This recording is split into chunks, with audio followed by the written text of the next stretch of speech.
ان سے دو شخصوں کا حال بیان کرو جن میں سے ایک کو ہم نے انگور کے 2 باغ عنایت کیے تھے اور ان کے گردا گرد کھجوروں کے درخت لگا دیے تھے اور ان کے درمیان کھیتی پیدا کر دی تھی. دونوں باغ کثرت سے پھل لاتے اور اس کی پیداوار میں کسی طرح کی کمی نہ ہوتی اور دونوں میں ہم نے ایک نہر بھی جاری کر رکھی تھی اور اس طرح اس شخص کو ان کی پیداوار ملتی رہتی تھی. تو ایک دن جبکہ وہ اپنے دوست سے باتیں کر رہا تھا کہنے لگا کہ میں تم سے مال و دولت میں بھی زیادہ ہوں اور جتھے اور جماعت کے لحاظ سے بھی زیادہ عزت والا ہوں، اور ایسی شیخیوں سے اپنے حق میں ظلم کرتا ہوا اپنے باغ میں داخل ہوا.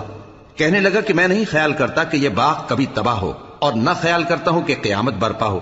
اور اگر میں اپنے پروردگار کی طرف لوٹایا بھی جاؤں تو وہاں ضرور اس سے اچھی جگہ پاؤں گا. تو اس کا دوست جو اس سے گفتگو کر رہا تھا کہنے لگا کہ کیا تم اس ذات سے کفر کرتے ہو جس نے تم کو مٹی سے پیدا کیا، پھر نطفے سے، پھر تمہیں پورا آدمی بنایا؟ اگر میں تو یہ کہتا ہوں کہ اللہ ہی میرا پروردگار ہے اور میں اپنے پروردگار کے ساتھ کسی کو شریک نہیں کرتا. اور جب تم اپنے باغ میں داخل ہوئے تو تم نے ما شاء اللہ لا قوت الا باللہ کیوں نہ کہا؟